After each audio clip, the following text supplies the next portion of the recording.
Hello everyone, welcome back to your show जिसका नाम है 10 मिनट्स कॉन्सेप्ट। और आज का हमारा कॉन्सेप्ट है अबाउट डिफर्ड टैक्स। तो आइए चलिए बात करते हैं कि आखिर ये डिफर्ड टैक्स क्या होता है।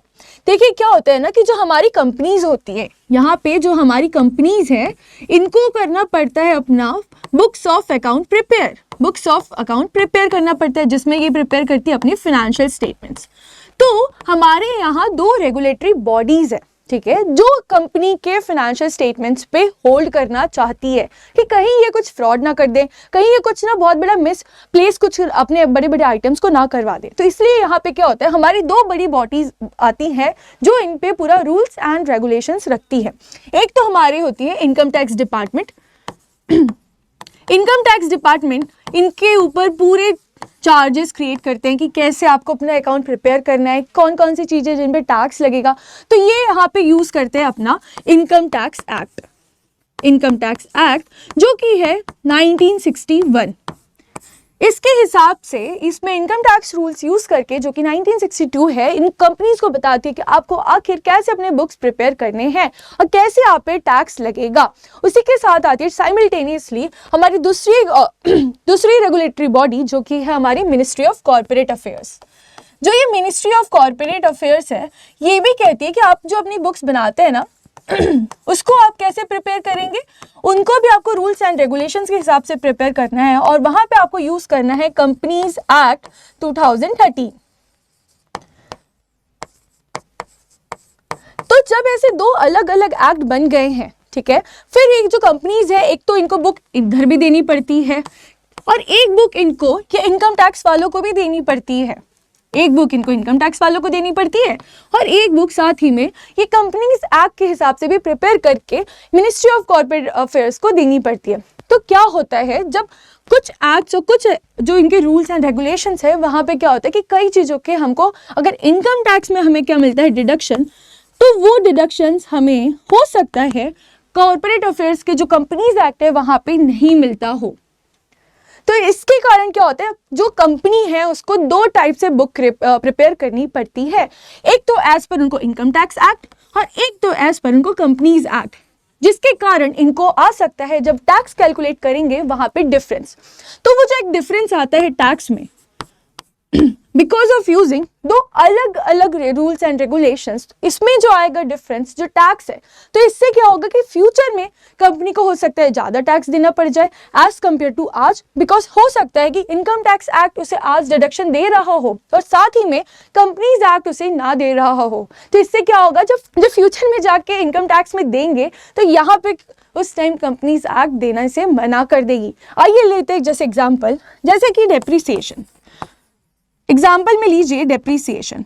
अब डेप्रीसिएशन की जब हम बात करते हैं तो हमको यहाँ पे बताया जाता है इनकम टैक्स एक्ट में कि आपको यूज करना पड़ता है WDV। और वहीं पे जब आप ये कॉर्पोरेट अफेयर्स का कंपनीज एक्ट यूज करने जाते हैं तो वहां पे आप SLM मेथड यूज कर लेते हैं। अगर ऐसा होता है तो यहाँ पे ऑफकोर्स हमारा कुछ ना कुछ डिफरेंस आएगा। जब ये डिफरेंस आना शुरू होता है, ये जो हमारा डिफरेंस आया जो हमको टैक्स में इफेक्ट कर रहा है, यहाँ पे फिर हमें क्रिएट करना पड़ता है एक ऐसा स्टेटमेंट जो कि हमको फ्यूचर में जाके इन चीज़ों पे एडजस्टमेंट और हमको इक्वल लेके आएगा। जो वो वर्ड है उसे कहा जाता है डिफर्ड टैक्स। मतलब हो सकता है आज तो नहीं लग रहा है बट फ्यूचर में जाके लग सकता है, या अगर आज आपको लग रहा है तो फ्यूचर में जाके आपको वो अमाउंट नहीं लगेगा।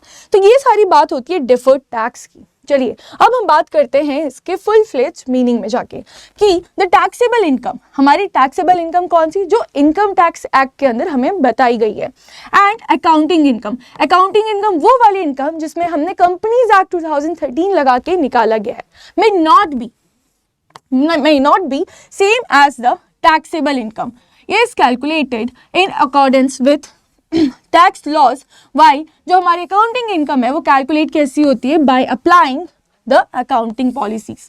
इनके कारण जो भी हमारा टैक्स अमाउंट है उसमें डिफरेंस आ सकता है, बिकॉज एक जगह आप कुछ और बोलते हैं और एक जगह आप हो सकता है उसका डिडक्शन ना देते हो, तो इसके कारण यहाँ पे दोनों में डिफरेंस आएगा। और अगर ऐसा कोई डिफरेंस आता है तो उससे क्या कहा जाता है, डिफर्ड टैक्स। फाइनली हमें यही फाइंड आउट करना है कि कोई भी कंपनी हमसे चोरी ना कर पाए, कोई भी जो कंपनीज है, जो भी हमारी एंटिटीज है, वो टैक्स इवेशन ना कर पाए। और उसके लिए कंट्रोल के लिए हमारे पास दो अलग अलग रेगुलेटरी बॉडीज है, ठीक है, जो कि एक हमारे इनकम टैक्स डिपार्टमेंट और एक आते हैं हमारे मिनिस्ट्री ऑफ कॉर्पोरेट अफेयर्स। तो इनको दोनों को अलग अलग हमें बुक्स बना के देनी पड़ती है एज पर उनके रेगुलेशंस के हिसाब से। चलिए, तो यहाँ पे हम निकाल लिया, क्या हमने को पता चल गया कि डिफर्ड टैक्स आखिर क्या होता है।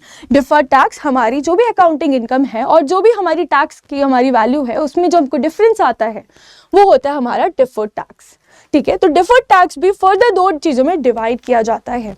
एक होता है हमारा परमानेंट डिफरेंस।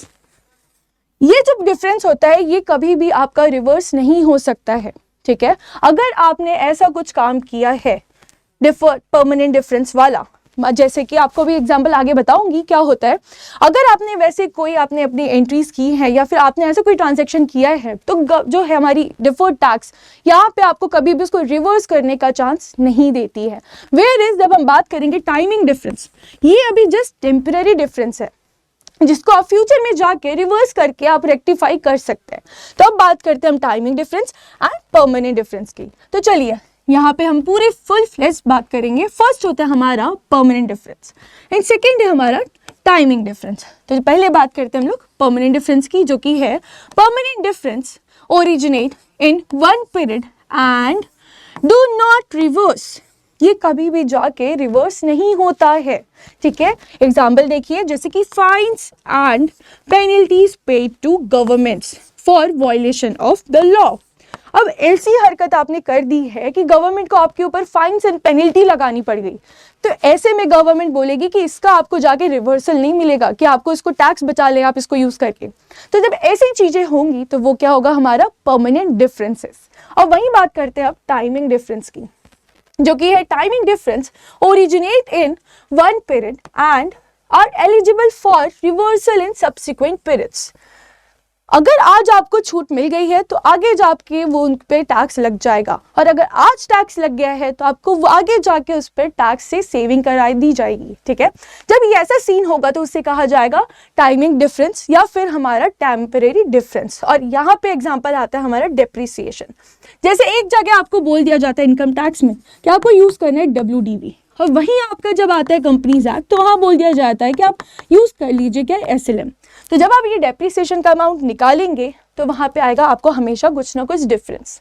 तो ये जब आपका डिफरेंस आएगा तो ये आखिर आपको कैसे एडजस्ट करना है वो बताया जाता है कि आपको आगे जाके इस पर छूट मिल जाएगी या फिर आगे जाके आपको इस पर टैक्स लगेगा, वो सब कवर्ड होता है हमारा टाइमिंग डिफरेंस में। और इसको भी हम फर्दर डिवाइड करते हैं as a deferred tax asset या फिर डिफर्ड टैक्स लाइबिलिटी। अब एसेट वर्ड से आप समझ गए होंगे कि हमें आगे जाके फ्यूचर में हमें कुछ प्रॉफिट होगा, मतलब कि आज जो हमारा प्रेजेंट है हमने यहाँ पे ज्यादा टैक्स पे कर दिया है, जिसके मुताबिक जब हम फ्यूचर में जाएंगे ये सेम चीज की एंट्री को रिवर्स करने तो वहां पे हमें कम टैक्स पे करना पड़ेगा। वहीं पे आता है हमारा deferred tax liability. Deferred tax liability मतलब कि फ्यूचर में जाके आपको ज्यादा टैक्स पे करना पड़ेगा। आज तो आपने एंजॉय कर लिया टैक्स सेव करके, बट जब आप फ्यूचर में जाएंगे तो वहां पे आपको क्या लगेगा, ज्यादा टैक्स, जिससे क्रिएट होगा आज आपके बुक्स में डिफर्ड टैक्स लाइबिलिटी। तो ये सारी चीजें होती है हमारी डिफर्ड टैक्स के बारे में। इफ यू लाइक ऐसे छोटे छोटे कॉन्सेप्ट जो कि मुझे लेके आने चाहिए 10 मिनट्स शो में, तो आप मुझे कमेंट्स में जरूर बताइएगा। और एक बात मुझे और बताइएगा कि हमारे और कौन कौन से डिफरेंसेस हैं जो हमारे परमानेंट में आते हैं, प्लस उसी के साथ जो टाइमिंग डिफरेंसेस होते हैं, दोनों के मुझे अलग अलग एग्जांपल आप लोग जरूर दीजिएगा, ठीक है। और आप लोग अगर JAIB के मई 2024 के कैंडिडेट्स हैं तो ऑफिस अड्डा ने आप लोग के लिए लेके आया है बैचेस, जो कि आपको मिल जाएगी अड्डा 24/7 में जाके। जल्दी से आपको जाना है इनकी साइट पे अड्डा 24/7 पे, वहां पे आप जाएंगे ऑल कोर्सेज में, तो वहां पे आपको दिखेगा JAIB एंड CAIIB। तो आपका अगर JAIB के कैंडिडेट्स हैं फॉर मई 2024 तो आपको जाना है इस पे, जहां पे आपको मिल जाएंगे हमारे सारे बैचेस की डिटेल्स। सबसे पहले हमारे जो है JAIB का महापैक, अगर आप इसको अवेल करते हैं तो यहाँ पे आपको मिल जाएगा फुल फ्लेज्ड कोर्स, उसी के साथ जितने भी हमारे क्रैश बैचेस आते हैं उसकी भी लिंक, इसी के साथ आपको यहाँ पे टेस्ट सीरीज, क्वेश्चन इंपॉर्टेंट जो भी होते हैं सारी चीज़ों की, और स्पेशली यहाँ पे जो हमारे टीचर्स लाइव पढ़ाते हैं तो ऑन स्पॉट सारी डाउट क्लियरिंग भी आपको यहाँ पे प्रोवाइड की जाती है। ठीक है, उसी के साथ अगर आपने अपनी पढ़ाई एक बार तो कंप्लीट कर ली है बट आपको लग रहा है कि हमको रिविजन हो जाना चाहिए, तो आप लोगों के लिए भी हमने बैचेस लॉन्च कर दी है, जो कि हमारा एक क्रैश बैच है, एक बाइलिंगुअल में है और एक है हमारा इंग्लिश में। ये 2 बैचेस हमने लॉन्च कर दी है, जहाँ पे आपको जो आपकी पूरी एक बार अपने फुल फ्लेज स्टडी कर चुकी है, तो यहाँ पे आपको एक क्रिस्प दोबारा से हर चीज़ रूबरू करवाने के लिए हमने ये 2 बैचेस लेके आए हैं।